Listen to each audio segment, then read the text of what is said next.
All right, today I'm going to be going over a Polaris Ranger 1000. It's a 2020 model.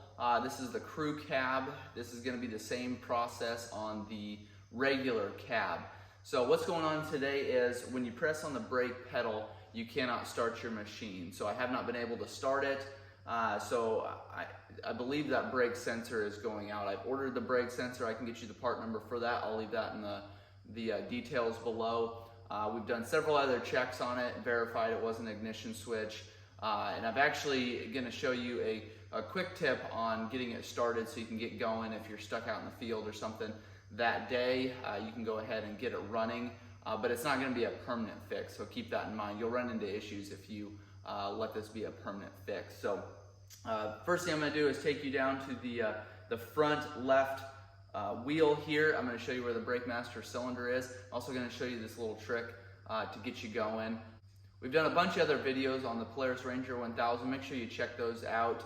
We've done a service video. We've replaced U-joints, drive shafts, complete transmission flush, as well as front differential, air filter, everything. So make sure you check those out. We've done a couple accessory videos, windshield, roof, stuff like that. So make sure you check out our channel for a bunch of other videos on the Polaris Ranger.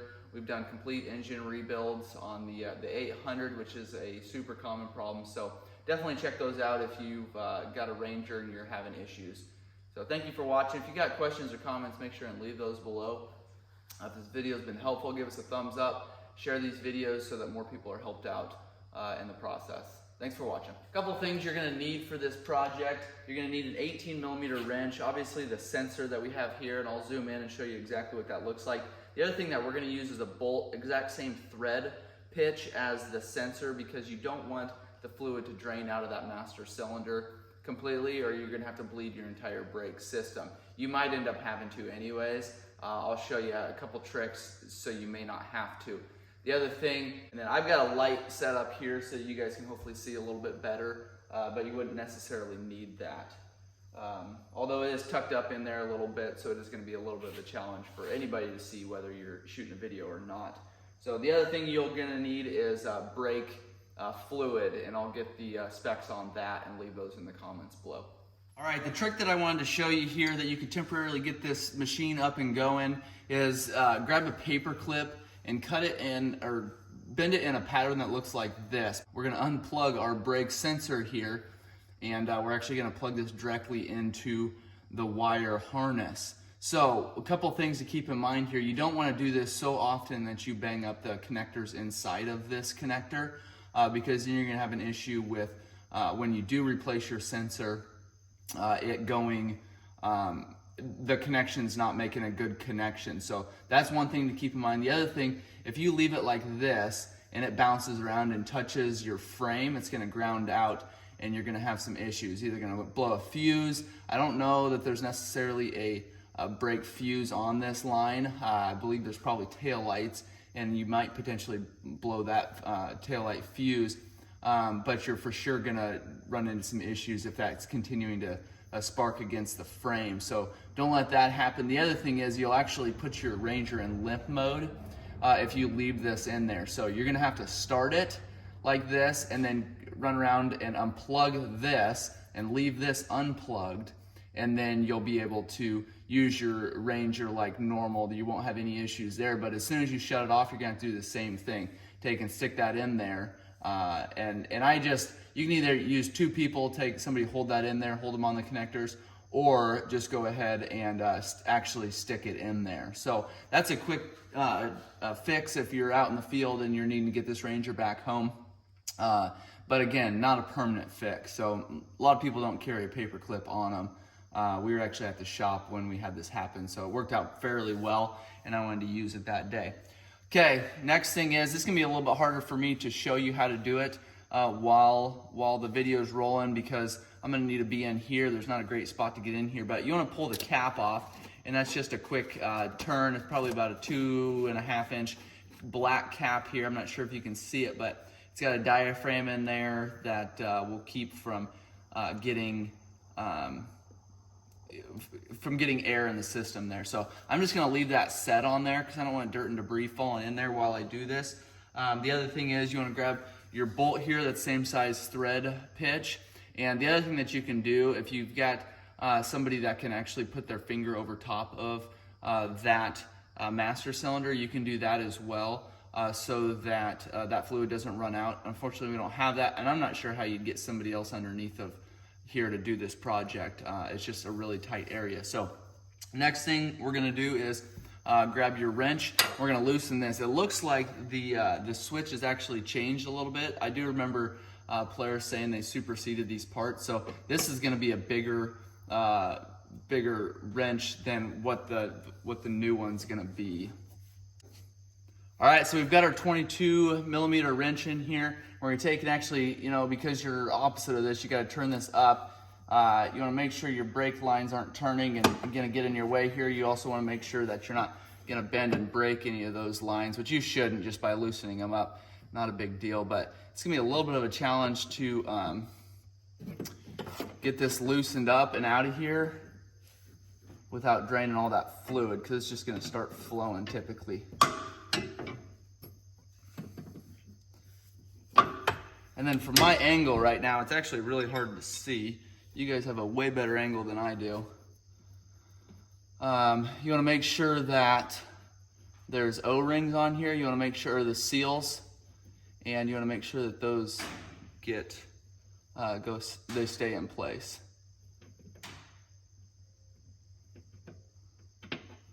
Pull that out. Okay, it's not actually draining out as much as I thought it would, but we're gonna run that in anyways. We made sure this bolt was clean so that we didn't have any, push any debris in there. So now hopefully you can see that there. We got a washer, which is actually a seal. We got a brake line, another seal, washer, brake line, another seal, washer. So obviously go back in that same pattern. My hand's gonna be in the way for you guys to see this here. But what I'm gonna do is just, actually gonna take the first one and slide it all the way on. Obviously go back in the same order. I don't know what would happen if you put these brake lines in a different order. We're not gonna find out. And since we left that, we put that first O-ring we took off on already, we don't have to take the one off the sensor quite yet. And I wish you guys could see better. It's just a really bad angle for everybody. Okay, now we've got the one on the sensor still. And that one we pulled off. Now we've slid that on. Okay, so it's all gonna stay there.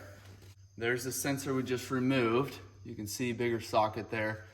That's the, or bigger wrench. That's the only difference there that I can see. And I don't know what they had changed. Maybe I'll try to get you guys those details, what they changed for the superseded, but I know I ordered the original one for the 2020, and Polaris called and said, it's not the actual one that I need. So we're gonna run that bolt out that we put in there to hold our fluid, and then we're gonna put the new one back in.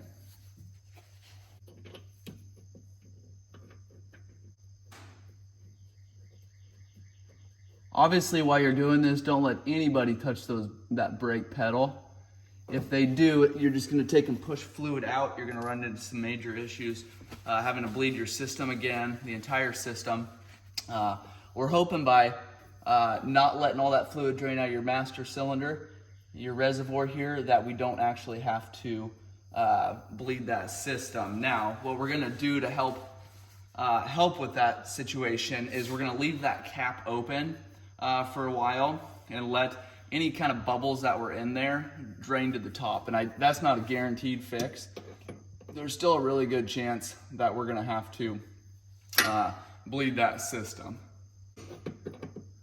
Now with this new one, we've got an 18 millimeter wrench, and you wanna make sure these hoses kind of stay in the positions that they are and don't bind up, because they will spin as you tighten this. All right, you don't have to go Hulk mode on this, just snug it up. Those seals should do their work.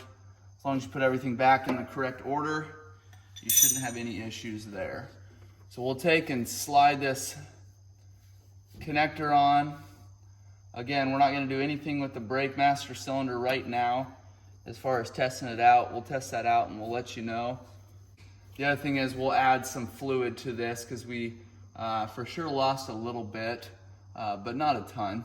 And this takes a .4, so it's a .4 brake fluid. So again, leave this cap off of there, and whatever you do, make sure you don't start your machine. I'm just gonna actually take it all the way off and set it on the seat. That way nobody starts this Ranger up. Next thing I'm gonna do is take brake cleaner, clean all these lines off, clean any of the frame that the brake fluid got on, because this stuff creates, it'll actually take and destroy paint and disfigure plastic pieces. So I'm gonna screw that cap on quick. I'm gonna spray that all off, and then I'm gonna set the cap on the seat. So it looks like we didn't lose much of any brake fluid, but it's always a good thing just to top it off, check it before you go out and ride.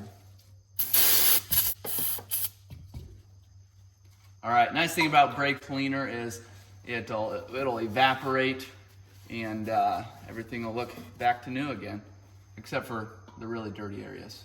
That just creates a mess, but it is what it is. So that is replacing that brake sensor on a Polaris Ranger 1000. If you guys got questions or comments, again, leave those in the comment section below. Love to hear those. If you guys want me to shoot a specific video on the Ranger, definitely let me know. We've got a shop here that we work on different makes and models, so we've kind of got unlimited four-wheelers coming in and out, and so we're able to shoot about any video that comes to mind. So definitely let me know those in the comments below, and we'll do what we can to make that happen. Thank you guys for watching.